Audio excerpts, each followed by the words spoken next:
Voilà, c'était donc l'essentiel de l'actualité. Merci de votre attention. Et on va parler économie à présent, Zoom ce soir, sur les perspectives de l'économie mondiale rendues publiques par le FMI, le Fonds monétaire international, qui prévoit une croissance mondiale de 3,3% en 2019. Pour revenir en détail sur ce rapport, en joint en duplex depuis Rabat, l'économiste Driss Issaoui, bonsoir. Bonsoir. Alors, le Fonds monétaire international vient de révéler donc ses prévisions de la croissance économique pour l'année 2019 au niveau mondial. Il y aura un ralentissement de la croissance dans les principales zones comme la région MENA, la zone euro ou encore les États-Unis par exemple. Dites-nous, quelles sont les principales causes de cette baisse de croissance ? Si on se réfère à la zone euro par exemple, tout le monde le sait, le Brexit est une épée de Damoclès qui pèse sur l'ensemble des économies européennes et particulièrement avec une tendance baissière depuis un certain nombre d'années. Mais le Brexit risque véritablement d'impacter la France, l'Allemagne et tous les pays de la région, et c'est connu, je pense que c'est même calculé. Pour la zone MENA, nous avons également le ralentissement de la production pétrolière et la baisse des prix de pétrole qui a beaucoup impacté la région, mais surtout et surtout, c'est toutes les guerres qui se déroulent en Syrie, en Libye, où sont, si vous voulez, les principaux pays exportateurs et qui a impacté négativement, même l'Arabie Saoudite, les Émirats Arabes Unis, toute cette zone a été impactée. Ils ont vu une baisse de pratiquement 0,9% de leur taux de croissance pour cette année-là. Si on regarde du côté de l'Atlantique ou du côté des États-Unis, c'est pratiquement la même chose, c'est-à-dire avec peut-être des perspectives plus intéressantes que les autres zones, mais ce qui touche cette zone-là, c'est particulièrement la rigidité de l'administration américaine et son impact sur les politiques économiques à ce niveau-là. Donc finalement, c'est un environnement assez morose pour la croissance mondiale à ce niveau. Alors Driss Issaoui, en revanche, on note que dans ces prévisions, donc le Maroc tire plus ou moins son épingle du jeu. Comment expliquer cela ?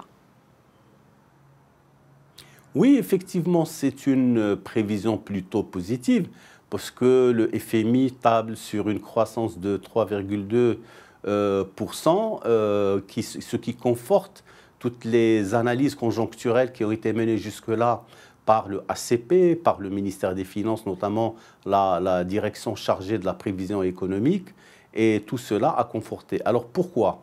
Le FMI s'est basé sur une prévision de récolte moyenne pour la campagne agricole, sachant que l'agriculture continue d'occuper une place importante dans le taux de croissance, même si elle est de 14% sur le PIB, mais son impact est plus qu'exponentiel parce qu'il y a des effets d'entraînement au niveau des autres secteurs, et ce qui explique cela.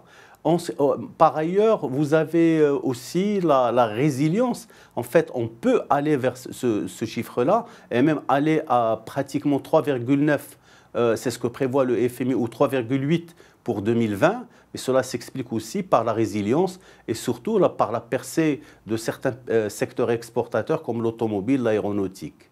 Alors, le Fonds monétaire international met en garde contre ces événements qui pourraient aggraver la situation de l'économie mondiale en 2019. Selon vous, quel pourrait être l'impact des chocs comme le Brexit par exemple, ou encore l'issue improbable de la guerre commerciale entre les États-Unis et la Chine sur l'économie marocaine ? Sur l'économie marocaine, très sincèrement, disons, cette hypothèse a été étudiée, particulièrement par la direction de la prévision économique et financière du ministère des Finances. Il y aura un impact réel de pratiquement 0,7% sur le taux de croissance.